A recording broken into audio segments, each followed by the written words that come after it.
Untung kamu belum dikafirkan. Saya bilang begitu. Loh, kenapa? Karena kamu masih beriman bahwa Allah mengetahui perbuatan manusia sebelum manusia berbuat. Itu aja. Tapi itu kelemahan kamu. Kelemahan orang Mu'tazilah seperti kamu. Kata Imam Syafi'i, al-qadari in khusima bil ilmi in qata'a. Orang Qadariyah apabila didebat dengan pengetahuan Allah, mereka pasti kalah. Coba saya tanya, perbuatan manusia ini ciptaan Allah apa ciptaan manusia? Ciptaan dan ketentuan Allah atau ciptaan dan ketentuan manusia?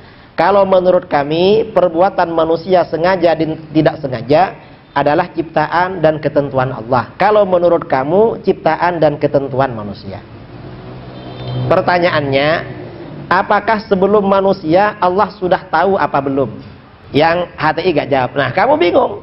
Karena kalau kamu bilang Allah gak tahu, kamu kafir. Menganggap Allah bodoh.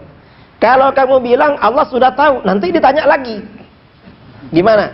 Ya Ustaz, Allah tahu. Nah, sekarang kalau Allah tahu perbuatan manusia sebelum mereka berbuat, padahal kita besok berbuat apa kita gak tahu. Lalu siapa yang bikin rencana itu? Yang bikin rencana perbuatan itu manusia apa Allah? Akhirnya diam. Nah, kamu gak bisa jawab. Mengapa? Soalnya kalau kamu jawab yang bikin rencana misalnya manusia, kamu bodoh. Mengapa? Manusianya belum ada sudah bikin rencana.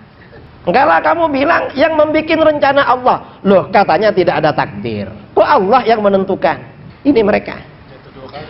Jatuh dua kali. Ini apa namanya, orang-orang Syiah, orang-orang Mu'tazilah. Ini memang luar biasa. Para ulama Asy'ariyah ini ya, di dalam melakukan uji materi terhadap konten-konten di dalam akidah luar biasa.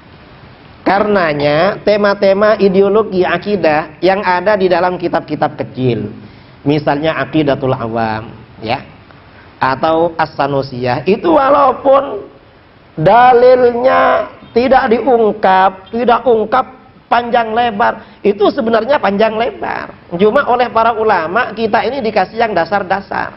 Mengapa? Ulama kita ini tahu kalau orang akhir zaman seperti kita malas-malas memang. Makanya dikasih yang tipis-tipis. Kalau dikasih tebal-tebal gak ada yang baca. Tipis aja dibaca kadang itu, apalagi tebal. Nah ini artinya apa? Akidah Ahlus Sunnah wal Jamaah itu memang benar-benar murni dan benar-benar otentik. Mengapa? Karena sudah melalui ujian. Dan yang menguji ini seluruh dunia, seluruh firqah. Berbagai golongan memang sudah menguji terhadap akidah di dalam Ahlus Sunnah wal Jamaah. Ini contoh-contoh saja ya, contoh keotentikan akidah Ahlus Sunnah wal Jamaah. Tadi siapa? HTI sudah, Syiah sudah. Wahabi. Wahabi ini apa? Emang mereka ini aliran baru kan? Kan dibanding Mu'tazilah, Syiah, Wahabi ini paling baru.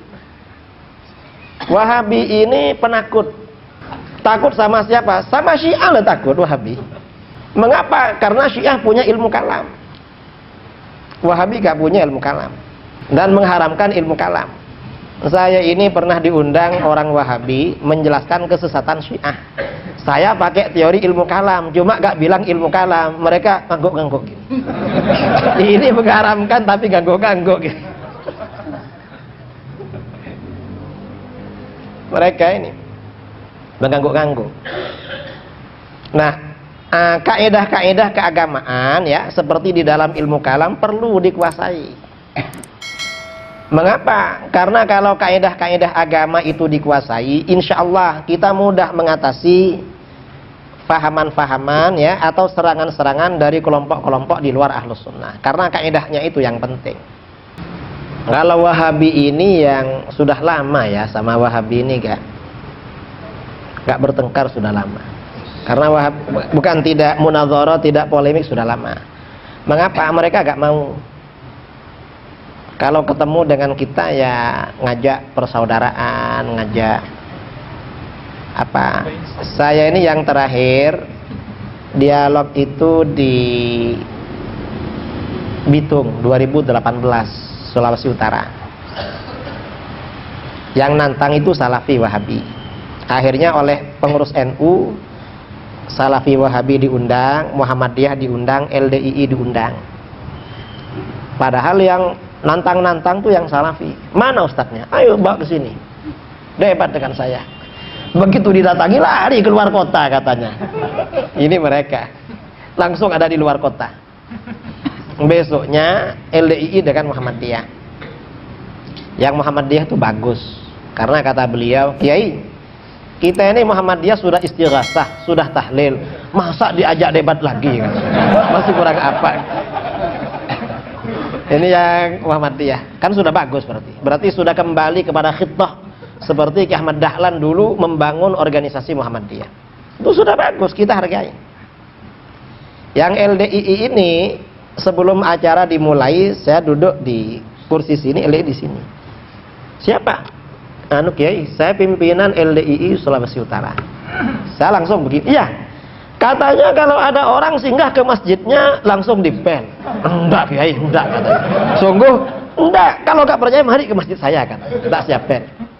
Lalu bajunya saya usap-usap. Katanya kalau bajunya diusap-usap langsung dicuci. Ya enggak lah Kiai, masa dicuci? Usaplah enggak apa-apa katanya. Terus dia ini punya gelang tasbih kecil itu. Nah ini apa? Loh, Pak Kiai suka tak? Saya tanya, dibuka terus dikasihkan pada saya.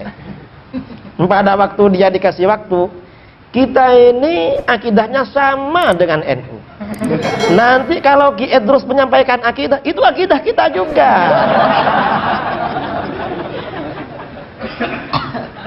Jadi ya memang nggak perlu debat sudah. Mengapa? Ya mungkin mereka ini benar-benar kembali ke dalam Ahlus Sunnah wal.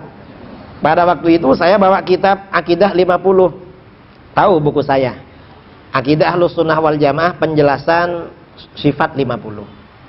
Kemudian tentang sunnah dan bid'ah hasanah. Saya bawa itu. Saya bawa 10, saya hadiahkan pada panitia. Yang LDI dan Muhammadiyah ini angkat, Kiai, tolong itu untuk kami. Tak ajarkan katanya kepada jamaah kami. Entah diajarkan sungguh apa enggak, wallahu a'lam. Karena kadang-kadang orang-orang di luar Ahlus Sunnah taqiyahnya itu luar biasa. Mereka kalau di depan kita sama dengan kita, tapi di belakang ya beda kadang-kadang. Khosyah ya, memang seperti itu. Nah ini yang LDII.